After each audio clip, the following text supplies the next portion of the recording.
हरे कृष्णा। श्रीमद् भागवतम स्कंध 1 अध्याय 17 हम प्रारंभ करने जा रहे हैं। इस अध्याय का नाम है कली को दंड तथा पुरस्कार। कली का अर्थ है कलियुग। श्लोक नंबर 1।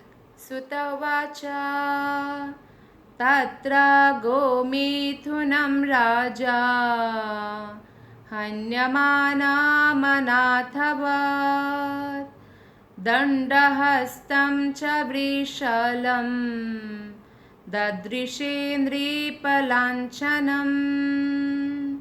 सुतवाच तत्र गोमिथुनं राजा हन्यमानामनाथवत् दण्डहस्तं च वृषलं ददृशेन्द्रिपलाञ्छनम्।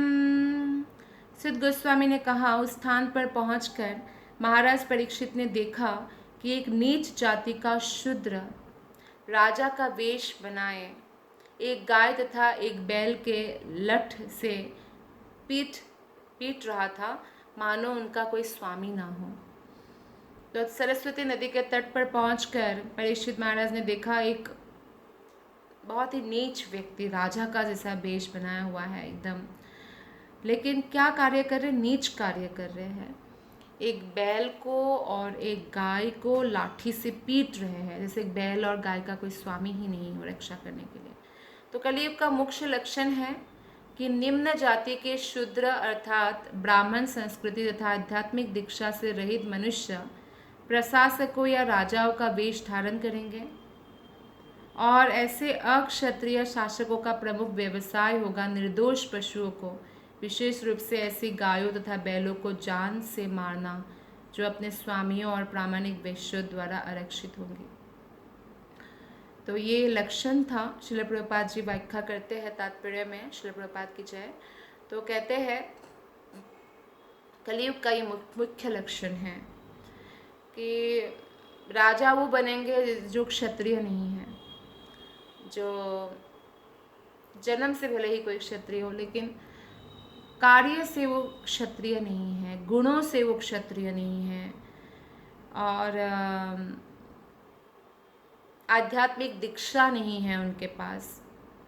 और ऐसे वैश्य जो गाय पालन करते हैं ना, वो वैश्य कहलाते हैं।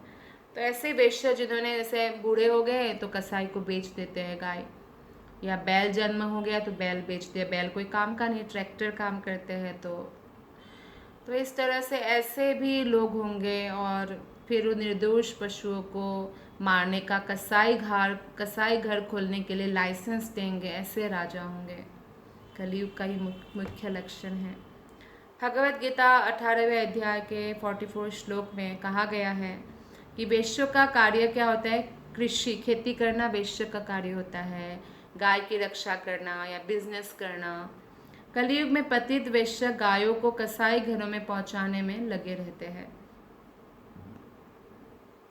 तो क्षत्रिय का कार्य राज्य के नागरिकों की रक्षा करना है, और नागरिक मतलब सिर्फ मनुष्य नहीं है, पशु भी राजा के अधीन ही आते हैं, वृक्ष भी, ये पर्वत और पहाड़ और जो नदियां हैं उनकी रक्षा भी उनके अधीन आता है, लेकिन नहीं वो करते हैं। तो ये जो है कलियुग के जो पतित वैश्य है वो गायों को कसाई घर पहुंचा देते हैं। क्षत्रियों का कार्य राज्य के नागरिकों की रक्षा करना है, जबकि वैश्य गाय और बैलों की रक्षा करना है उनको, या अन्न या दूध उत्पन्न करना है। लेकिन क्या है, आजकल बैल तो अन्न उत्पादन नहीं कर रहे हैं, और गाय भी दूध देते हैं, तब तक उनको रखते हैं अपने पास, फिर उनको छोड़ देते हैं, बेच देते हैं। क्योंकि कलियुग में ये योग्य क्षत्रिय राजा नहीं रहेंगे, और शूद्र जाति के लोग प्रशासक पद पर रहेंगे। शूद्र जाति मतलब जो कर्म से शूद्र है, और जो गाय के महत्व को नहीं जानते, बैल के महत्व, गो जाति की सुरक्षा को नहीं जानते हैं। तो इसलिए ये मुख्य लक्षण है पशुओं की हत्या। श्लोक नंबर 2। वृषं मृणालधवलं मेहन्तामेव बिभ्यतं वेपमानं पदैकेन सिदंतम शुद्रताडितम। बैल जो है इतना धवल था, इतना सुंदर था, जिसको मार रहा था वो कली, जैसे श्वेत कमल पुष्प हो, सफ़ेद रंग का जो कमल होता है, इतना सुंदर था बैल। वो उस शूद्र से अत्यधिक भयभीत था, जो कली राजा का वेश बनाकर मार रहे थे, उस शूद्र से भयभीत था। वो इतना डरा हुआ था बैल कि एक ही पैर पर खड़ा थरथरा रहा था और पेशाब कर रहा था डर से। कलयुग का ये दूसरा लक्षण है कि धर्म के नियम जो श्वेत कमल के समान निष्कलुष है, पवित्र है, उन पर युग के असंस्कृत शूद्र जनों का आक्रमण होगा। धर्म का नियम पालन नहीं करेंगे लोग, और दूसरों को पालन करने से भी वो निरुत्साहित करेंगे या हतोत्साहित करेंगे या उनको बोले मजाक उड़ाएंगे। तो ये कलयुग का दूसरा लक्षण है जो दिखने को मिलता भी है। जैसे भले ही वे ब्राह्मण या क्षत्रिय पूर्वजों की संतानें हों, लेकिन समुचित शिक्षा और वैदिक वाङ्मय संस्कृति के अभाव से ब्राह्मण घर में पैदा हुआ व्यक्ति भी शूद्र तुल्य बन जाएंगे और धार्मिक नियमों की अवहेलना करेंगे। और जो धार्मिक प्रवृत्ति के लोग होंगे तो ऐसे लोग से भयभीत रहेंगे ओबियसली, क्योंकि वो लोग धर्म के बारे में तो कुछ पालन करेंगे नहीं और धर्म के ऊपर आक्रमण करेंगे, नास्तिकता को बढ़ावा देंगे। तो भक्त लोग तो भयभीत होते हैं ऐसे लोगों से, क्योंकि वो लोग धार्मिक तत्वों को फैलाने वाले होते हैं। वे अपने को किसी भी धर्म के अनुयायी ना होने की घोषणा करेंगे और कलयुग में धर्म रूपी निर्मल बैल को ही मारने के लिए अनेक वाद संप्रदाय उत्पन्न होंगे। भगवान कोई नहीं होता, मानवता ही सब कुछ है, लेकिन मानवता में वो पशु के प्रति दया वाला नहीं इंक्लूड करेंगे। तो ऐसे लोग होंगे भगवान के प्रति कृतज्ञ, भगवान के अस्तित्व को नकारने वाले। ये कलयुग का दूसरा लक्षण बताया है प्रभुपाद ने। राज सत्ता को धर्मनिरपेक्ष अर्थात किसी विशेष धार्मिक सिद्धांत से रहित घोषित किया जाएगा। जैसे अभी भारत को बोलते धर्मनिरपेक्ष देश, लेकिन धर्महीना कोई देश होना ही नहीं चाहिए। इसलिए भारत अभी पूरी पृथ्वी में एक भी सनातन धर्म को पालन करने वाला देश की उनके संविधान, उसके ऐसे बहुत सारे इस्लामिक कंट्रीज़ हैं, may be more than 60 like that. तो वहाँ पे उनके कुरान के अनुसार पालन किया जाता है चीज़ों को, और ये सही तरीका है कि आप धर्मशास्त्र के अनुसार देश का पालन करो, है ना। ऐसे बहुत क्रिश्चियन कंट्रीज़ भी है होंगे, लेकिन हिंदू धर्म का एक भी देश नहीं है और भागवत धर्म के अनुसार पालन करने वाला कोई देश ही नहीं है। तो ये कलयुग का लक्षण है कि धर्मनिरपेक्ष घोषित किया जाएगा। तो इस आधार पर क्या होगा, अपने ही जो सनातन धर्म है उसको ही लोग पालन नहीं करके अपने आप को बोलेंगे नहीं हम तो सब धर्म के प्रति इक्वल है। सब धर्म के प्रति इक्वल मतलब आप सब धर्म के प्रति सहनशील रहना चाहिए, रिस्पेक्ट करना चाहिए, पर अपने माता को तो नहीं भूलना चाहिए। आप दूसरों की माता को भी जैसे आप रिस्पेक्ट करते हैं, पर अपनी माता के आदर्श को नहीं भूलना चाहिए। तो जहाँ आपका जन्म हुआ है सनातन धर्म, उस धर्म को आपने प्रैक्टिस नहीं किया, उन शास्त्रों को अध्ययन नहीं किया, भगवत धाम कैसे जाना है उसका ट्रेनिंग नहीं लिया, और बस धर्मनिरपेक्षता के नाम पर क्या बन रहे हैं, नास्तिक बन रहे हैं। ये कलयुग का लक्षण बताया गया है यहाँ पे। नागरिक मनमाना कर्म करने के लिए स्वतंत्र होंगे, अपने मन से कार्य करेंगे। वे साधु शास्त्र और गुरु का सम्मान नहीं करेंगे।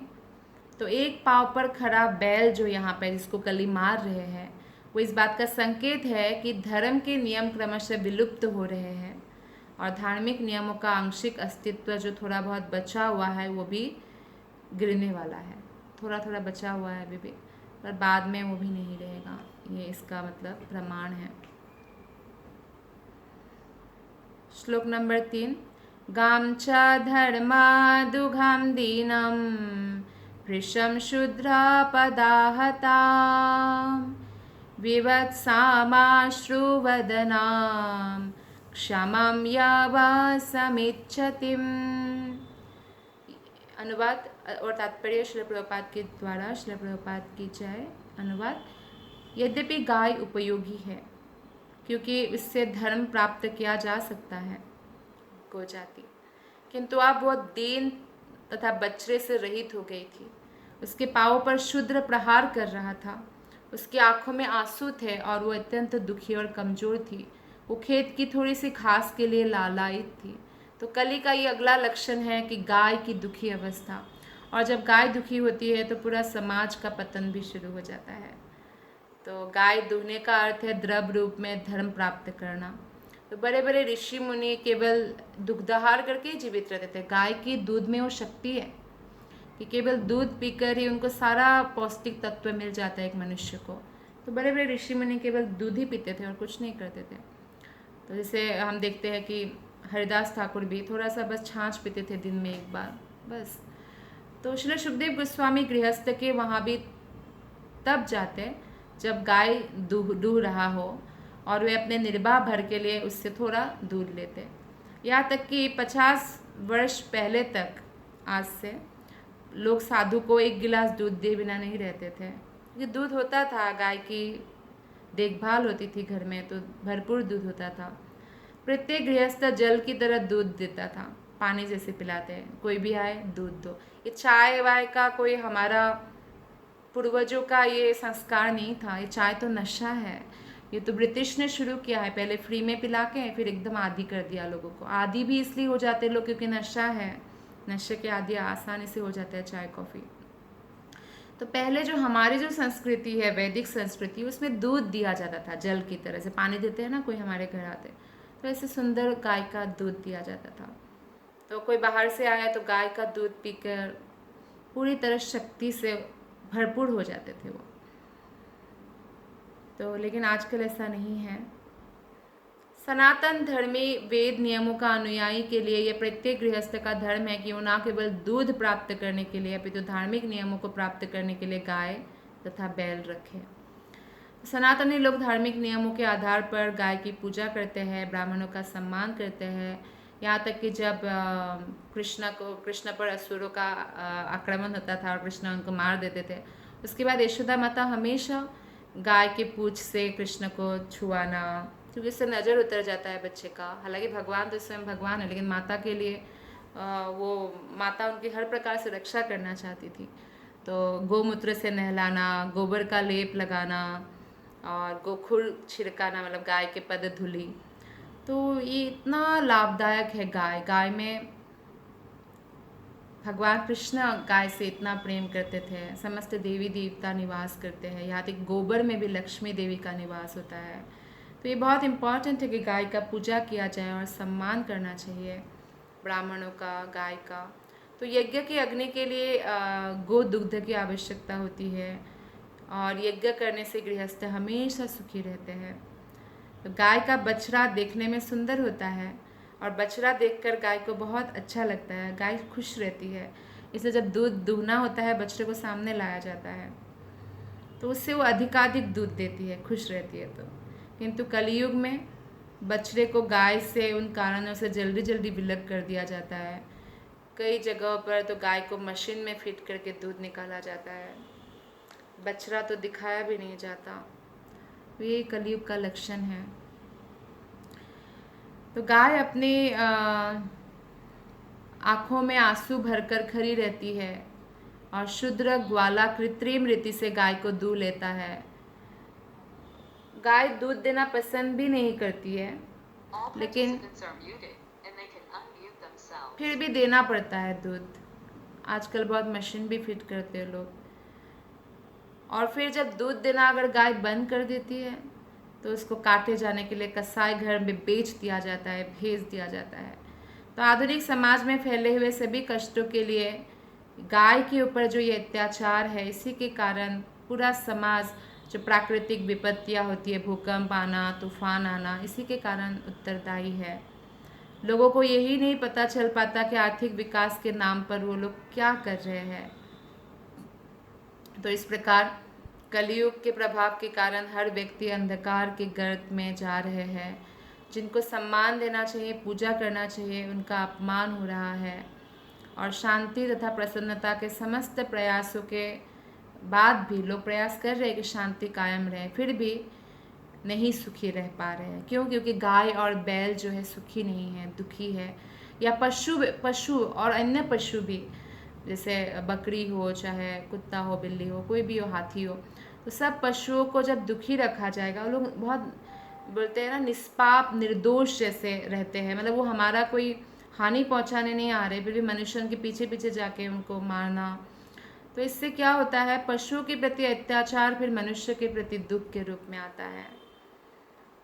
तो प्रभुपाद जी बोलते हैं कि मूर्ख लोग यह नहीं जानते कि गायों तथा बैलों को सुखी रखकर स्वयं सुखी कैसे बना जाए, लेकिन ये तो प्रकृति के नियम के अनुसार सच्चाई है और इसे बदला नहीं जा सकता। इसके लिए हमें श्रीमद् भागवत को प्रमाण मानना चाहिए और मानवता के पूर्ण सुख के लिए नियमों को अपनाना चाहिए। बहुत बहुत धन्यवाद। हरे कृष्णा।